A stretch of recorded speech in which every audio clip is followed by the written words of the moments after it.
ഖബറുകൾ, പ്രത്യേകിച്ചും സാലിഹീങ്ങളായ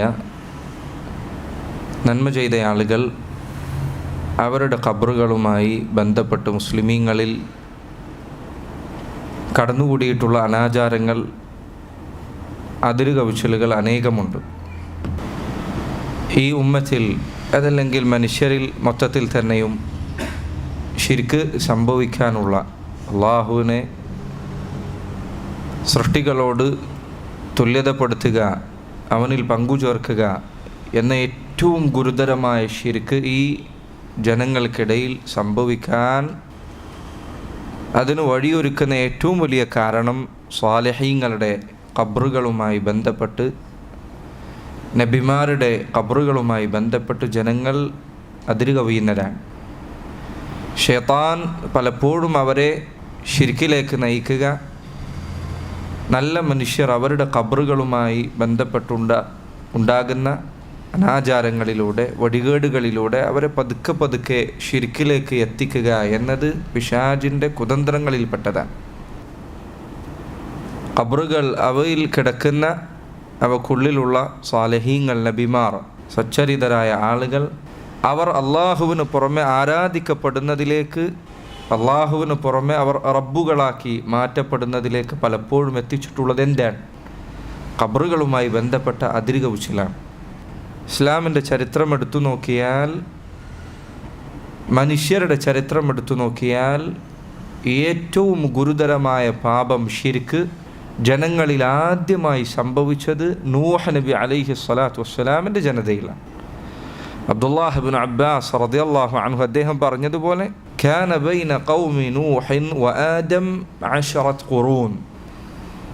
ആദമിൻ്റെയും നൂഹിൻ്റെയും അലൈഹിമു സ്വലാത്തു വസ്സലാം അവരുടെ രണ്ടുപേരുടെയും തലമുറകൾക്കിടയിൽ 10 തലമുറകൾ കഴിഞ്ഞുപോയിട്ടുണ്ട്. അവരെല്ലാം അള്ളാഹുവിനെ മാത്രം ഇബാദത്ത് ചെയ്തിരുന്നവരാണ്. നൂഹ് നബി അലൈഹി സ്വലാത്തു വസ്സലാമിൻ്റെ സമൂഹത്തിലാണ് ശിർക്ക് സംഭവിച്ചത്. എങ്ങനെയാണ് നൂഹ് നബിയുടെ സമൂഹത്തിൽ ശിർക്ക് സംഭവിച്ചത്? വിശുദ്ധ ഖുർആനിൽ അതിൻ്റെ ചരിത്രം അല്ലാഹു സൂറത്തു നൂഹിൽ വിവരിച്ചിട്ടുണ്ട്. ഖാല നൂഹുൻ റബ്ബി ഇന്നഹും അസൗനി വത്തബഉ മൻ ലം യസിദ്ഹു മാലുഹു വവലദുഹു ഇല്ലാ ഖസാറ. നൂഹ് നബി അലൈഹി സ്വലാത്തു വസ്സലാം അള്ളാഹുവിനോട് നടത്തിയ പ്രാർത്ഥനയിൽ അദ്ദേഹം പറഞ്ഞു, അള്ളാഹുവെ, ഈ ജനങ്ങൾ അവരെന്നെ ധിക്കരിച്ചിരിക്കുന്നു. അവർക്ക് പരലോകത്ത് നഷ്ടമല്ലാതെ മറ്റൊന്നും വർദ്ധിപ്പിച്ചു നൽകാത്ത പുരോഹിതന്മാരെ, വഴിപിഴപ്പിക്കുന്ന ആളുകളെ, നേതാക്കന്മാരെ അവർ പിൻപറ്റിയിരിക്കുന്നു.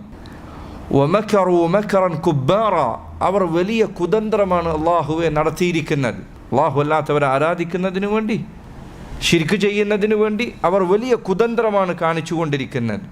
വഖാലു ലാ തദറുന്ന ആലിഹതകും, അവർ പറഞ്ഞു, ലാ തദറുന്ന, നിങ്ങൾ ഒരിക്കലും ഉപേക്ഷിക്കരുത്. അറബി ഭാഷ അറിയുന്നവർക്കറിയാം, ലാ തദറുന്ന എന്ന വാക്ക് നിങ്ങൾ ഉപേക്ഷിക്കരുത് എന്നല്ല അതിൻ്റെ അർത്ഥം. നിങ്ങൾ ഒരിക്കലും വിട്ടുകൊടുക്കരുത്, നിങ്ങൾ ഒരിക്കലും ഉപേക്ഷിക്കരുത്. എന്തു വന്നാലും നിങ്ങൾ വലാ തദറുന്ന ആലിഹതകും, നിങ്ങളുടെ ആരാധ്യ വസ്തുക്കളെ നിങ്ങൾ ഒരിക്കലും ഉപേക്ഷിക്കരുത്.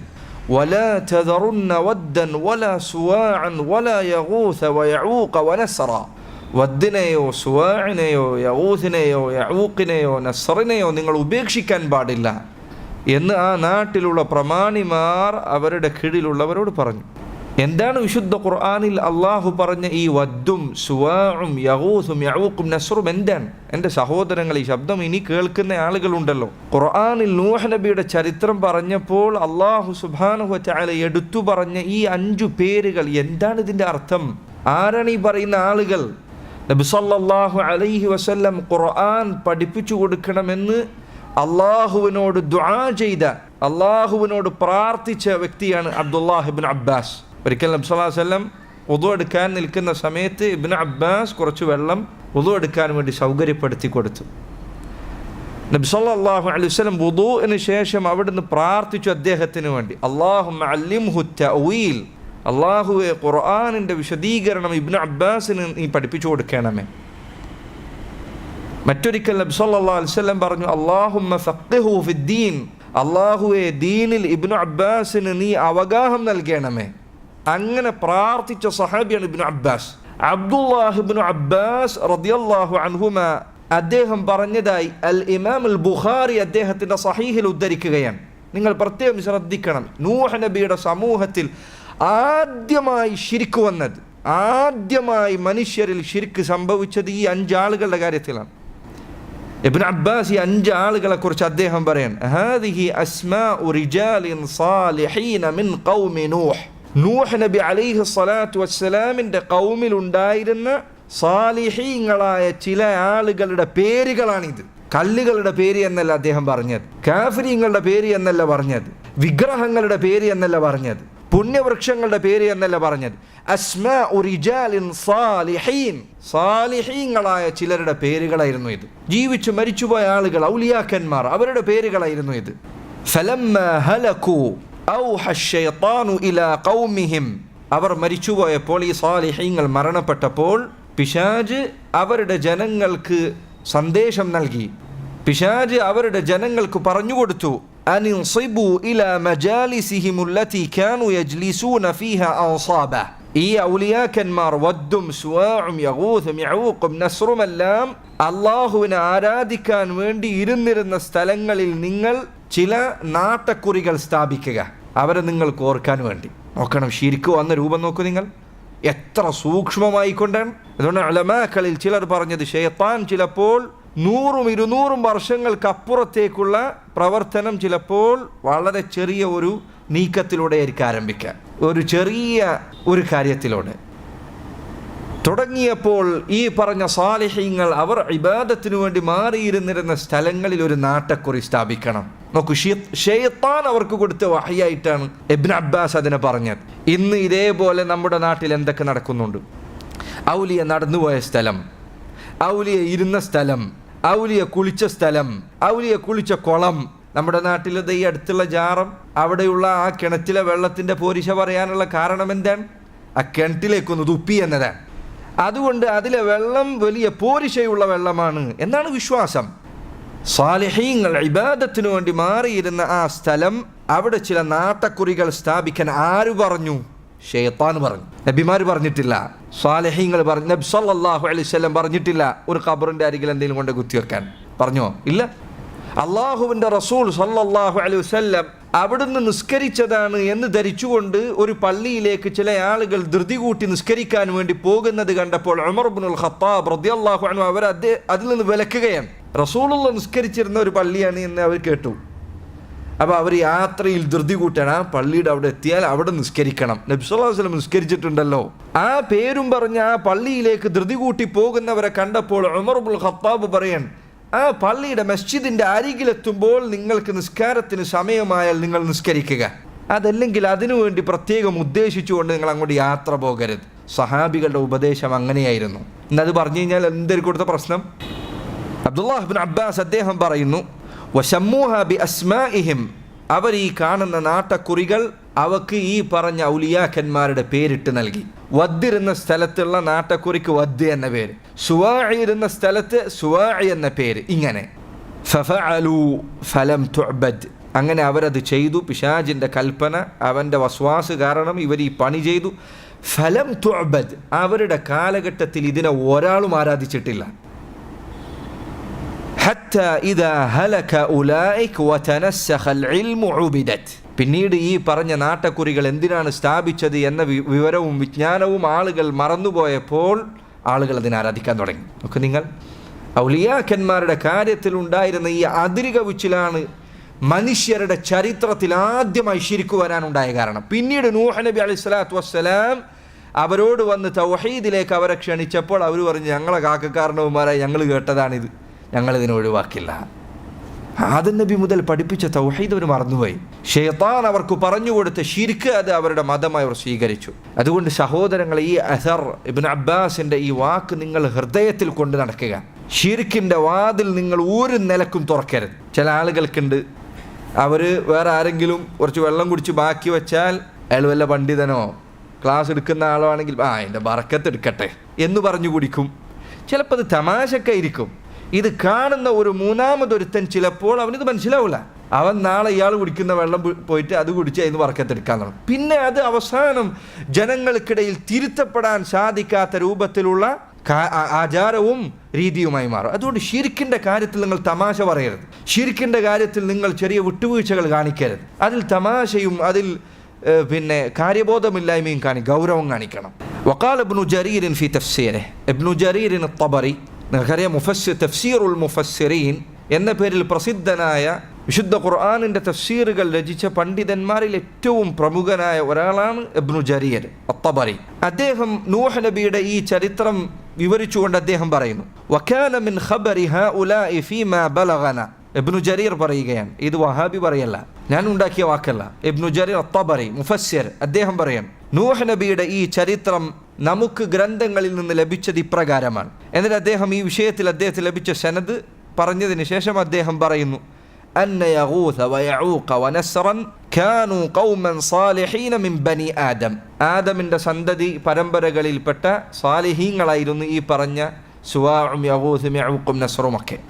വകാന ലഹും അത്ബാഉൻ യഖ്തദൂന ബിഹിം. അവർക്ക് ഈ സാലിഹീങ്ങളായ ആളുകൾക്ക് അവരെ പിൻപറ്റുന്ന അനുയായികളുണ്ടായിരുന്നു. ഫലമ്മ മാതു ഖാല അസ്ഹാബുഹും അല്ലദീന കാനൂ യഖ്തദൂന ബിഹിം. ഇവർ മരിച്ചുപോയപ്പോൾ അവരെ പിൻപറ്റാറുണ്ടായിരുന്ന അവരുടെ അനുയായികൾ അവർ പറഞ്ഞു, ലൗ സവ്വർനാഹും, നമ്മൾ ഈ പറഞ്ഞ ആളുകൾ അവരുടെ ചിത്രങ്ങളും രൂപങ്ങളും ഒക്കെ ഉണ്ടാക്കി വെച്ചാലോ. ലൗ സവ്വർനാഹും കാന അശ്വഖ ലനാ ഇലൽ ഇബാദതി ഇദാ ദകർനാഹും. ഈ സാലിഹീങ്ങളായ ആളുകൾ അവരെ കാണുമ്പോൾ തന്നെ നമുക്ക് അള്ളാഹിനെ ഇബാദത്ത് ചെയ്യാൻ തോന്നുമായിരുന്നു. അവരെ കാണുമ്പോൾ തന്നെ നമുക്ക് അള്ളാഹുവിനെ ഓർമ്മ വരും. അതുകൊണ്ട് നമുക്ക് ഈ സാലിഹീങ്ങളുടെ രൂപം ഉണ്ടാക്കി വെക്കാം. എന്നിട്ട് അവരുടെ രൂപം കാണുമ്പോൾ നമുക്ക് അള്ളാഹുവിനെ ഇബാദത്ത് ചെയ്യാൻ തോന്നുകയും ഓർമ്മ വരികയും നമ്മൾ അള്ളാഹുവിനെ കൂടുതൽ ഇബാദത്ത് ചെയ്യുകയും. നോക്കണം നിങ്ങൾ എന്തിനാ കൊണ്ടുവന്നത്? അള്ളാഹിനെ ഇബാദത്ത് ചെയ്യാൻ വേണ്ടിയിട്ടാണ് ഇത് പരിപാടി ചെയ്തത്. ഇത് തുടങ്ങി വെച്ചത് അതിനു വേണ്ടിയായിരുന്നു.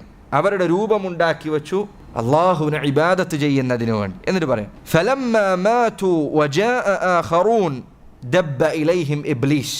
അങ്ങനെ ഈ പറഞ്ഞ ആളുകൾ മരിച്ചപ്പോൾ ഇബ്ലീസ് അവർക്കിടയിലേക്ക് പതുക്കെ പതുക്കെ അരിച്ചരിച്ച് കയറി വന്നു. ദബ്ബ എന്ന വാക്കിൻ്റെ അർത്ഥം തന്നെ അരിച്ചരിച്ച് കയറി വരുന്നതിനാണ് പറയാം. അവൻ പറഞ്ഞു, ഇന്നമാ കാനൂ യഅ്ബുദൂനഹും, നമ്മുടെ മുൻ തലമുറയിൽപ്പെട്ടവർ ഇതിനെയൊക്കെ ആരാധിച്ചിരുന്നവരാണ്.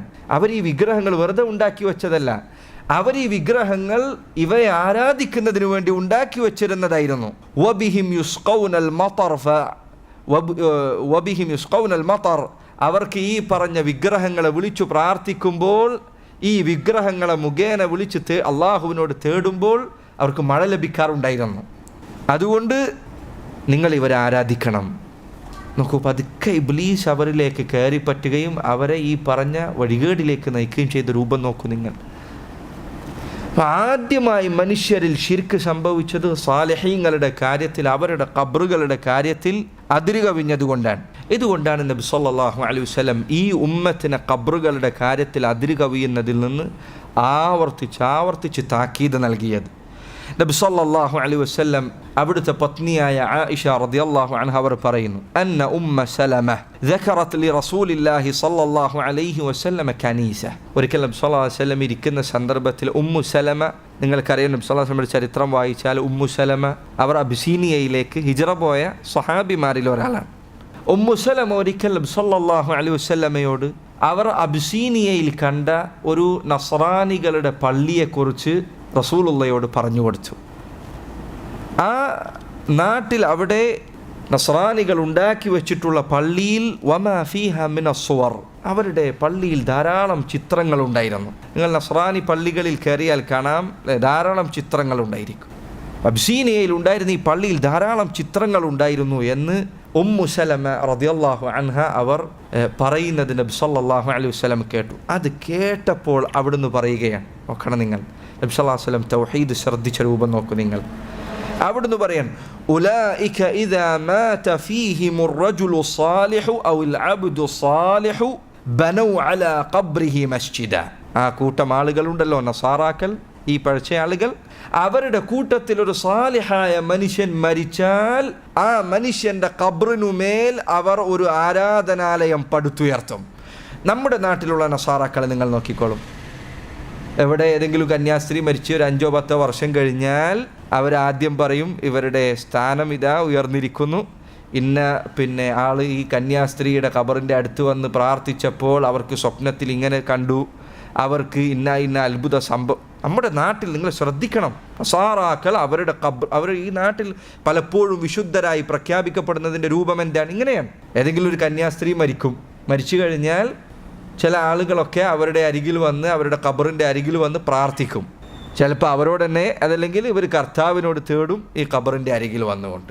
അങ്ങനെ അവർക്ക് ഈ കാര്യം സാധിച്ചു കിട്ടിയാൽ 2, 3, 4, 5 അത്ഭുത സംഭവങ്ങൾ ഉണ്ടായിക്കഴിഞ്ഞാൽ ഈ പള്ളിയിലെ അധികാരികൾ ഇത് അവരുടെ ഉയർന്ന പുരോഹിതന്മാർക്ക് ഈ സംഭവം അയക്കും. ഇതാ ഇന്ന കന്യാസ്ത്രീക്ക് 5 അത്ഭുത സംഭവങ്ങൾ ഉണ്ടായിട്ടുണ്ട്. അപ്പോൾ അവർ അവിടുന്ന് പ്രഖ്യാപിക്കുക, ഇയാൾ വിശുദ്ധനാണ് അല്ലെങ്കിൽ വിശുദ്ധയാണ്. പിന്നെ അതാ ഖബറിൻ്റെ അരികിൽ ആരാധനകളായി, അവിടെ രോഗശുശ്രൂഷകളായി, അവിടെ ചികിത്സകളായി. ഇങ്ങനെയാണ് നമ്മുടെ നാട്ടിൽ നസാറാക്കൾ അവരുടെ പള്ളികളുമായി കേന്ദ്രീകരിച്ച ആരാധനാ രീതികൾ നമ്മുടെ നാട്ടിൽ. എന്നാൽ മുസ്ലിമീങ്ങളുടെ അവസ്ഥ നിങ്ങൾ നോക്കൂ. മുസ്ലിമീങ്ങളുടെ അവസ്ഥ ഇതിനേക്കാൾ കഷ്ടമായ അവസ്ഥയിലേക്കാണ് പലരും എത്തിപ്പെട്ടിരിക്കുന്നത്. ഒരാൾ മരിച്ചാൽ ചിലപ്പോൾ അയാൾ ആ നാട്ടിലെ ഒരു ഭ്രാന്തനായി, ഒരു തലക്ക് വെളിവില്ലാത്തൊരു മനുഷ്യനായി അയാൾ അങ്ങാടിയിൽ ജീവിച്ച ആളായിരിക്കും. അയാളെ പേരെന്താണ് ആൾക്കാർക്കറിയില്ല, അയാൾ എവിടുത്തുകാരനാണ് ആൾക്കാർക്കറിയില്ല, അയാൾ ഒരു നേരം പോലും നിസ്കരിക്കാൻ പള്ളിയിലേക്ക് വന്നിട്ടില്ല. എങ്ങാനും അയാൾ അങ്ങാടിയിൽ ഇരിക്കുന്ന സമയത്ത് പള്ളിയിലേക്ക് നിസ്കരിക്കാൻ കയറിയിരുന്നെങ്കിൽ കമ്മിറ്റിക്കാർ അയാൾ ആട്ടുമായിരുന്നു, പോയി കുളിച്ചിട്ട് വാടാന്ന് പറയും. അയാൾ മരിച്ചപ്പോൾ അയാളെ കൊണ്ട് ഖബറിലാക്കിയതോടുകൂടി കാര്യം മാറി. എത്ര ഖബറുകൾ ഇങ്ങനെ ആരാധിക്കപ്പെടുന്നുണ്ട്. അറബ് നാടുകളിലൊന്നിൽ ഒരു മനുഷ്യൻ, അയാൾ മരിച്ചിട്ട് അവസാനം ഇവർ ഖബറുണ്ടാക്കിയത് കെട്ടിപ്പൊക്കിയതിൻ്റെ പിന്നിൽ വലിയ ആരാധനകളും കാര്യങ്ങളൊക്കെയായി. അങ്ങനെ ഈ മരിച്ച അയാൾ കാണാതെ പോയ മനുഷ്യനോ എന്തോ ആയിരുന്നു. അയാളുടെ കുടുംബക്കാർ പോലീസിൽ പരാതിയൊക്കെ കൊടുത്തു. അങ്ങനെ ഇയാളെക്കുറിച്ച് അന്വേഷിക്കുന്നതിന് വേണ്ടി പോലീസുകാർ വന്നു. അപ്പോൾ സ്വാഭാവികമായിട്ട് ഖബർ തുറക്കേണ്ടി വന്നു. തുറന്നു നോക്കിയപ്പോൾ അതിൻ്റെ ഉള്ളിൽ അവർ കുഴിച്ചിട്ടിരുന്ന ഒരു നായയായിരുന്നു, മനുഷ്യനും കൂടിയല്ല. അതിനെയാണ് ഇത്രയും കാലം ആരാധിച്ചിരുന്നത്. ലാ ഇലാഹ ഇല്ലല്ലാഹ്. മുസ്ലിമീങ്ങൾ, നിങ്ങൾ ചിന്തിക്കൂ, ഇവിടെ എത്ര ഖബറുകളുണ്ട്, ഇതിൻ്റെ ഉള്ളിലൊക്കെ എന്താണെന്ന് ആർക്കെങ്കിലും അറിയോ? മുസ്ലിമീങ്ങൾ എത്തിപ്പെട്ടിരിക്കുന്ന അവസ്ഥ നിങ്ങൾ ചിന്തിക്കണം. മുസ്ലിമാണ് എന്ന് അവകാശപ്പെടുന്ന ആളുകൾ എവിടേക്കാണ് ഈ പോയിക്കൊണ്ടിരിക്കുന്നത്? നബി സല്ലല്ലാഹു അലൈഹി വസല്ലം ഉമ്മു സലമ ഈ കഥ പറയുന്നത് കേട്ടപ്പോൾ അവിടുന്ന് അതിനെ എതിർക്കുകയാണ്. നിങ്ങൾ റസൂലുള്ളാഹിയുടെ ഈ ഹദീസിൽ നിന്നൊരു പാഠം പഠിക്കണം. ശിർക്കുമായി ബന്ധപ്പെട്ട ഒരു കാര്യം പറയപ്പെട്ടാൽ അതിനെ എതിർത്തിട്ടല്ലാതെ അവിടുന്ന് പോകാൻ പാടില്ല. ചിലപ്പോൾ നിൻ്റെ മകന് വന്നിട്ട് പറയും, ഉപ്പാ ഞാൻ ടൂർ പോയി, ഇന്ന സ്ഥലത്ത് പോയപ്പോൾ അവിടെ ഒരു പള്ളി കണ്ടു, അവിടെ ആ പള്ളിയിൽ അങ്ങനെ ഉണ്ട്, ഈ പള്ളിയിൽ എങ്ങനെ ഉണ്ട്. മോനോട് പറഞ്ഞു കൊടുക്കണം, മോനെ അത് ശിർക്കാണ്, ചെയ്യാൻ പാടില്ല, അവിടെ പോകാൻ പാടില്ല, അവിടെ ആരാധന ചെയ്യുന്നത് തെറ്റാണ്, പറഞ്ഞു കൊടുക്കണം. നോക്കണം, നബി സല്ലല്ലാഹു അലൈഹി വസല്ലം അവിടുത്തെ ഭാര്യ ഉമ്മു സലമ തൗഹീദിൻ്റെ പേരിൽ ഹിജ്റ പോയ സ്ത്രീയാണ്. അവർ ഒരു കനീസയിലെ ചിത്രങ്ങളെക്കുറിച്ച് പറഞ്ഞപ്പോൾ നബി സല്ലല്ലാഹു അലൈഹി വസല്ലം പറയാൻ, ആ ഖൗമ് അവരുടെ പണിയാണിത്. നമ്മുടെ മക്കളുമായി യാത്ര പോകുമ്പോൾ ശിർക്കുപരമായ ആരാധനാ രീതികൾ റോഡുകളിലും മറ്റും കണ്ടു കഴിഞ്ഞ കുട്ടികളോട് പറഞ്ഞു കൊടുക്കണം, മോനെ ഇത് ഗൗരവപ്പെട്ട തിന്മയാണ്, ചെയ്യാൻ പാടില്ല, ശിർക്കാണ്, അള്ളാഹ് ഏറ്റവും പൊറുക്കാത്ത തിന്മയാണ്, ഇത് ചെയ്ത് നീ മരിച്ചു പോയി കഴിഞ്ഞാൽ കാലാകാലം നരകത്തിലാണ്. ഞാനതിൻ്റെ മോനോട് പറയലുണ്ട്, ഞാനും ഓനും തമ്മിൽ ഒരേ പള്ളിയിലാണ് ഖുതുബക്ക് പോകുന്നത് എന്ന് പറഞ്ഞിട്ട് മിണ്ടാതിരിക്കരുത്, നീ പറയണം. ശിർക്കിൻ്റെ ഗൗരവം നമ്മുടെ നാവിൽ നിന്ന് എപ്പോഴും അവർ കേട്ടുകൊണ്ടിരിക്കണം. നബി സല്ലല്ലാഹു അലൈഹി വസല്ലം പറയണം, ഉലൈക ശിറാറുൽ ഖൽഖ് ഇൻദല്ലാഹ്. ഈ പറയുന്ന ആളുകൾ അവരാണ് അള്ളാഹുവിൻ്റെ അരികിൽ ഏറ്റവും മോശം സൃഷ്ടികൾ. സാലിഹീങ്ങളായ ആളുകളുടെ ഖബറിൻ്റെ മേൽ ആരാധനാ കേന്ദ്രം ഉണ്ടാക്കുന്നവർ. രണ്ടാമത്തെ ഹദീസ് അദ്ദേഹം പറയുന്നു, ജുൻദുബ് ഇബ്നു അബ്ദില്ലാഹിൽ ബജലി റളിയല്ലാഹു അൻഹു അദ്ദേഹം പറയുന്നു, സമിഅ്തു റസൂലല്ലാഹി സ്വല്ലല്ലാഹു അലൈഹി വസല്ലം ഖബ്ല അൻ യമൂത ബിഖംസിൻ. നബി സല്ലല്ലാഹു അലൈഹി വസല്ലം വഫാത്താകുന്നതിന് 5 ദിവസങ്ങൾക്ക് മുൻപ് ഞാൻ കേട്ടു, അവിടുന്ന് പറയുന്നത് ഞാൻ കേട്ടു, ഇന്നി അബ്റഉ ഇലല്ലാഹി അൻ യകൂന ലീ മിൻകും ഖലീൽ. നിങ്ങളുടെ കൂട്ടത്തിൽ നിന്ന് എനിക്കൊരു ഉറ്റ മിത്രമുണ്ടാകുക എന്നതിൽ നിന്ന് ഞാൻ അള്ളാഹുവിലേക്ക് അഭയം തേടുന്നു. നബി സല്ലല്ലാഹു അലൈഹി വസല്ലം അള്ളാഹുവിൻ്റെ ഖലീലാണ്. അവിടത്തേക്ക് മനുഷ്യരിൽ നിന്നൊരു ഖലീലില്ല, ഒരു ഉറ്റ മിത്രമില്ല. അള്ളാഹു അവിടുത്തെ ഖലീലായി സ്വീകരിച്ചു. ഇബ്രാഹിം നബിയെ ഖലീലായി സ്വീകരിച്ചതുപോലെ നബി സല്ലല്ലാഹു അലൈഹി വസല്ലമെ ഖലീലായി സ്വീകരിച്ചിരിക്കുന്നു. എന്നിട്ട് റസൂലുള്ളാഹി സ്വല്ലല്ലാഹു അലൈഹി വസല്ലം 5 ദിവസം മുൻപ്, മരിക്കുന്ന 5 ദിവസം മുൻപ് അവിടുന്ന് പറയാൻ, അലാ വ ഇന്ന മൻ കാന ഖബ്ലകും കാനൂ യത്തഖിദൂന ഖുബൂറ അംബിയാഇഹിം മസാജിദ.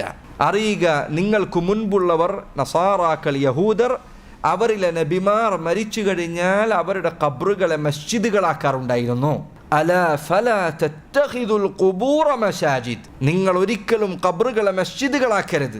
ഫഇന്നി അൻഹാകും അൻ ദാലിക്, ഞാൻ നിങ്ങളെ അതിൽ നിന്ന് വിലക്കുകയാണ്. നോക്കണം, ആ ഹദീസിൽ റസൂലുള്ളാഹി സ്വല്ലല്ലാഹു അലൈഹി വസല്ലം ഒന്നോ രണ്ടോ വാക്ക് പറഞ്ഞ് നിർത്തിയില്ല. ഇത് ഹദീസിൻ്റെ പദങ്ങൾ പരിശോധിച്ച ഉലമാക്കൾ അവർ പറഞ്ഞതായി കാണാം. അവിടുന്ന് ഒരു വാക്കിൽ അവസാനിച്ചില്ല. അവിടുന്ന് ആദ്യം പറഞ്ഞു, ഇതാ നിങ്ങൾക്ക് മുൻപുള്ളവർ നബിമാരുടെ ഖബ്റുകളെ മസ്ജിദാക്കാറുണ്ടായിരുന്നു. അത്ര പറഞ്ഞാൽ മതി അതിൽ നിന്ന് വിട്ടുനിൽക്കാൻ. കാരണം എന്താണ്? എല്ലാ നിസ്കാരങ്ങളിലും നമ്മൾ എന്താ പ്രാർത്ഥിക്കുന്നത്? യഹൂദ നസാറാക്കൾ പഴിവെച്ചതുപോലെ നമ്മളെ പഠിപ്പിക്കരുതേ എന്നാണ് പ്രാർത്ഥിക്കുന്നത്. യഹൂദ നസാറാക്കൾ ചെയ്യാറുണ്ടായിരുന്നു എന്ന് റസൂലുള്ളാഹി സ്വല്ലല്ലാഹു അലൈഹി വസല്ലം പറഞ്ഞാൽ തന്നെ അതിൽ നിന്ന് വിട്ടുനിൽക്കാൻ മതിയായ കാരണം നമുക്കുണ്ട്. നബി സല്ലല്ലാഹു അലൈഹി വസല്ലം നിർത്തിയില്ല. അവിടുന്ന് പറഞ്ഞു, അലാ ഫലാ തത്തഖിദുൽ ഖുബൂറ മസാജിദ, നിങ്ങൾ ഒരിക്കലും ഖബ്റുകളെ മസ്ജിദുകളാക്കരുത്. നബി സല്ലല്ലാഹു അലൈഹി വസല്ലം വിലക്കുകയാണ്. അവിടുന്ന് ഒരു കാര്യം വിലക്കിയാൽ അതിൻ്റെ അടിസ്ഥാനം എന്താണ്? അത് ഹറാമാണ്. ഇസ്ലാമിലെ നിയമങ്ങളിൽപ്പെട്ടതാണ്. ഉസൂലുൽ ഫിഖ് പഠിക്കുന്ന, ദീനിൽ വിവരമുള്ള പാണ്ഡിത്യമുള്ള ഏതൊരാൾക്കും അറിയാം, അള്ളാഹുവിൻ്റെ റസൂൽ സല്ലല്ലാഹു അലൈഹി വസല്ലം ഒരു കാര്യം ചെയ്യരുത് എന്ന് പറഞ്ഞാൽ അത് ഹറാമാണ്. നിങ്ങൾ ഖബ്റിനെ മസ്ജിദാക്കരുത് എന്ന് അവിടുന്ന് പറഞ്ഞു. നിർത്തിയോ? ഇല്ല, വീണ്ടും പറഞ്ഞു, വഇന്നി അൻഹാകും അൻ ദാലിക്, ഞാനിതാ മുസ്ലിമീങ്ങളെ നിങ്ങളോട് അതിനെ തൊട്ട് വിലക്കുകയാണ്, ഞാൻ നിങ്ങളോട് അത് വിരോധിക്കുകയാണ്. അവിടെ നിന്ന് നിർത്തുന്നില്ല. നോക്ക് അവിടുത്തെ നസീഹത്ത് എത്ര വലുതാണ് എന്ന് നോക്കൂ നിങ്ങൾ. എത്ര തവണയാണ് അവിടുന്ന് ഇത് പറയുന്നത്. ഞാൻ ഈ ഖബറിൻ്റെ പിന്നിൽ കെട്ടിക്കൂടുന്ന ആളുകൾ അവരോട് ചോദിക്കാറുണ്ട്, ശരി നബി സല്ലല്ലാഹു അലൈഹി വസല്ലം മരിക്കുന്നതിന് മുൻപ് ഖബർ മസ്ജിദാക്കരുത് എന്ന് പറഞ്ഞു, എന്താ അതിൻ്റെ അർത്ഥം? എന്താണ് നിങ്ങൾ അതിൻ്റെ അർത്ഥമായി മനസ്സിലാക്കുന്നത്? എന്താ ഖബർ മസ്ജിദാക്കരുത് എന്ന് പറഞ്ഞാൽ? നിങ്ങൾ ഈ ചെയ്യുന്നതൊന്നും ഖബർ മസ്ജിദാക്കലല്ലെങ്കിൽ പിന്നെ എന്താണ് ഖബർ മസ്ജിദാക്കാൻ പറഞ്ഞാൽ?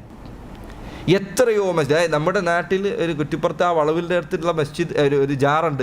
ആ ജാറും അതിപ്പോൾ റോഡ് വികസനം ഉണ്ടാക്കുന്നതിൻ്റെ ഭാഗമായിട്ട് അതിൻ്റെ റോഡിൻ്റെ അധികൃതർ ചോദിച്ചു, നിങ്ങൾക്ക് ജാറം നിർത്തണോ അതല്ല ജാറത്തിൻ്റെ അടുത്ത് അവിടെ വരുന്ന സിയാറത്തിന് വരുന്ന ആൾക്കാർക്ക് വേണ്ടി നിസ്കരിക്കാൻ ഒരു പള്ളി ഉണ്ടാക്കി വെച്ചിരുന്നു. നിങ്ങൾക്ക് ജാറം വേണോ അതല്ല പള്ളി വേണോ? ഞങ്ങൾക്ക് പള്ളി വേണ്ട. ഇപ്പോൾ പള്ളി പൊളിച്ചു, ജാറ അവിടെ തന്നെ നിർത്തിയിരിക്കുകയാണ്. എന്താ അവസ്ഥ നോക്കൂ നിങ്ങൾ.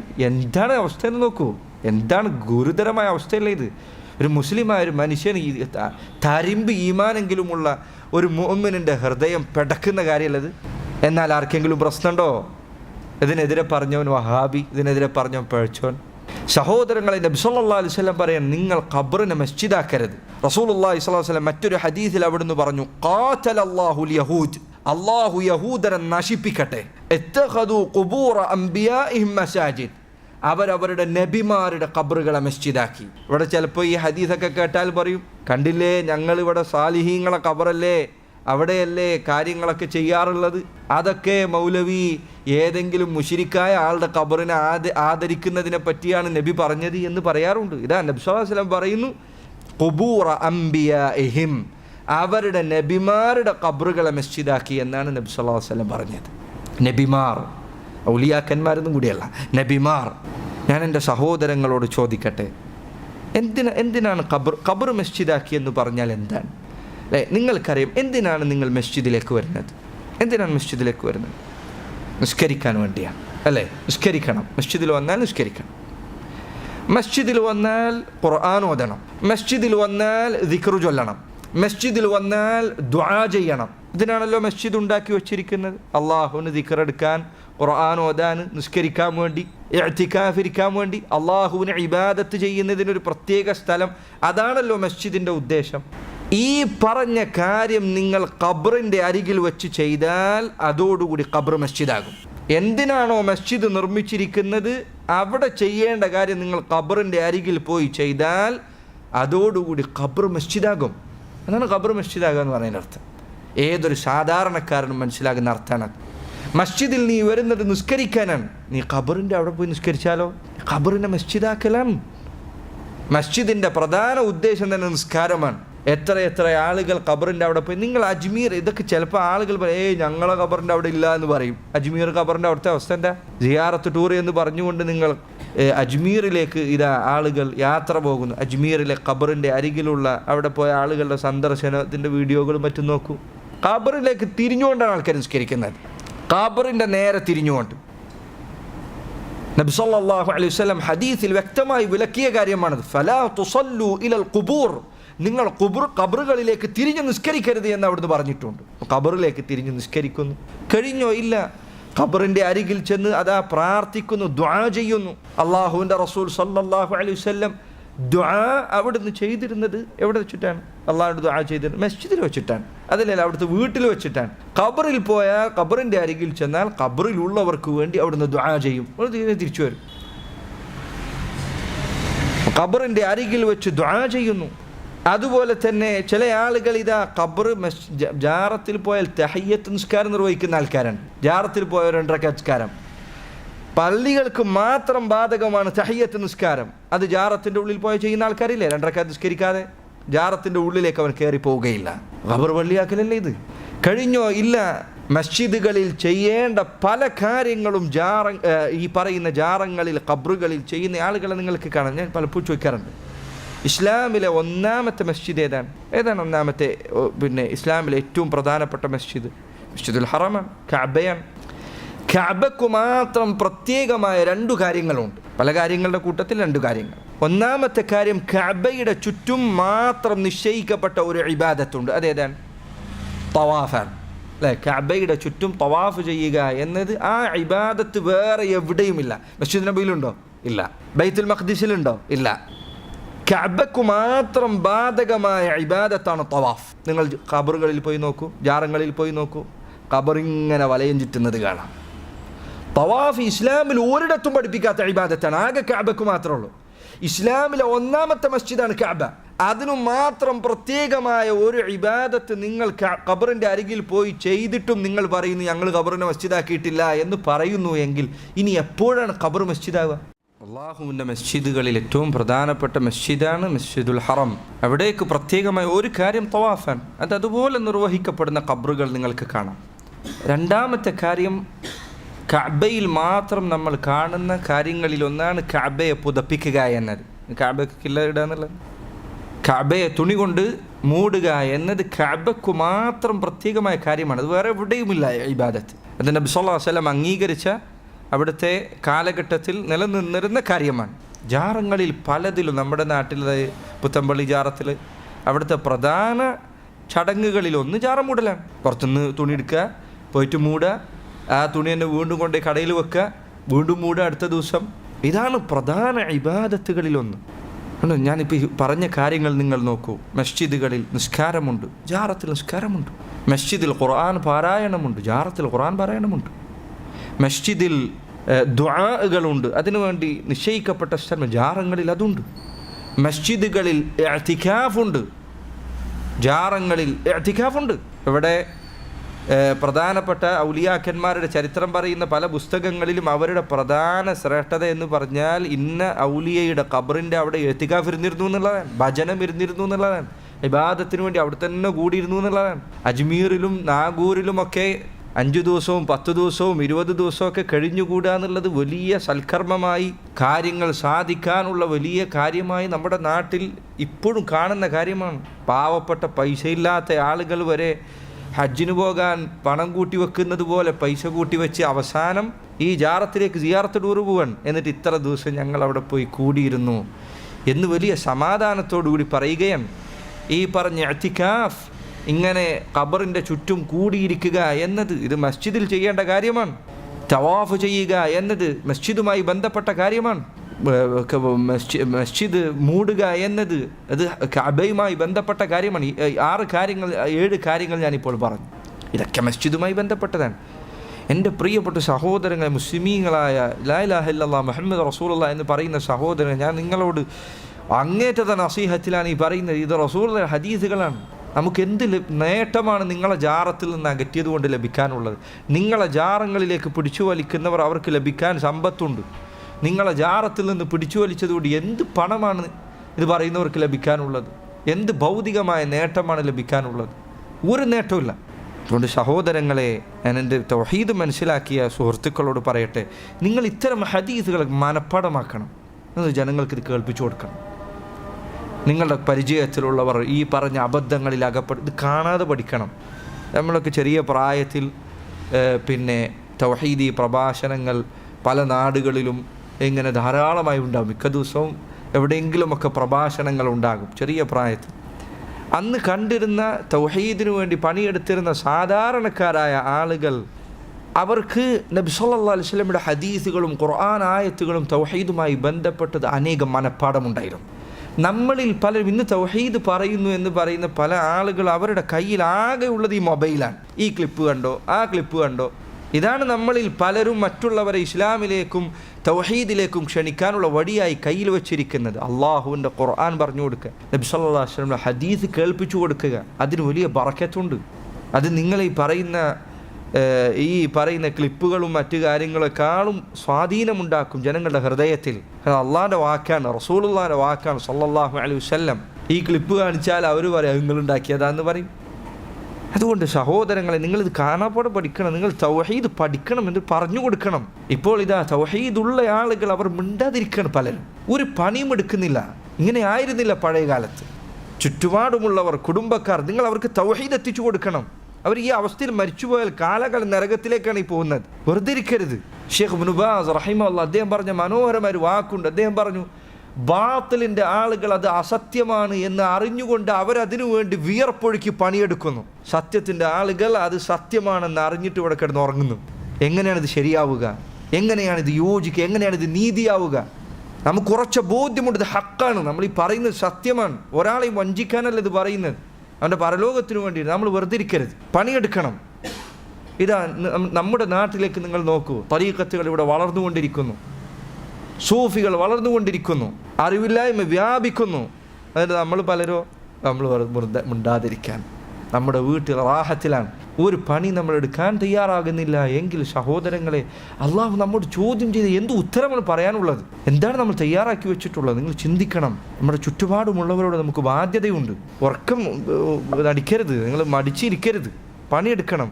സമ്പത്തുള്ളവൻ സമ്പത്ത് ഉപയോഗപ്പെടുത്തട്ടെ, സംസാരിക്കാൻ കഴിയുന്ന അങ്ങനെ ചെയ്യട്ടെ, ദീന് പഠിക്കാൻ കഴിയുന്നവൻ പഠിക്കട്ടെ, എഴുതാൻ കഴിയുന്നവൻ എഴുതട്ടെ, ഒരു ലഘുലേഖ കൊടുക്കാൻ പറ്റുന്ന അത് കൊടുക്കട്ടെ, ജനങ്ങൾക്ക് ഒരു കാര്യം വാട്സപ്പിലോ മറ്റോ ഒരാൾക്ക് എത്തിച്ചു കൊടുക്കാൻ അങ്ങനെ ചെയ്യട്ടെ. മിണ്ടാതിരിക്കരുത്. ഞാനൊന്നും പറയില്ല, പറഞ്ഞു കഴിഞ്ഞാൽ പ്രശ്നമാകും എന്ന് പറഞ്ഞ് മാറിയിരിക്കരുത്. ഇതിനു വേണ്ടിയാണ് അള്ളാഹു നമ്മെ ദുനിയാവിലേക്ക് പറഞ്ഞയച്ചത്. ആ ഉത്തരവാദിത്ത ബോധം നമുക്കുണ്ടായിരിക്കണം സഹോദരങ്ങളെ. നമ്മൾ നഷ്ടപ്പെടുത്തരുത്. തൗഹീദിൻ്റെ വില നമ്മൾ മനസ്സിലാക്കണം എന്ന് എൻ്റെ പ്രിയപ്പെട്ട സഹോദരങ്ങളെ ഞാൻ ഓർമ്മപ്പെടുത്തുകയാണ്. അള്ളാഹു സുബ്ഹാനഹു വ തആല നമ്മെ തൗഹീദിൽ മരിപ്പിക്കുമാറാകട്ടെ.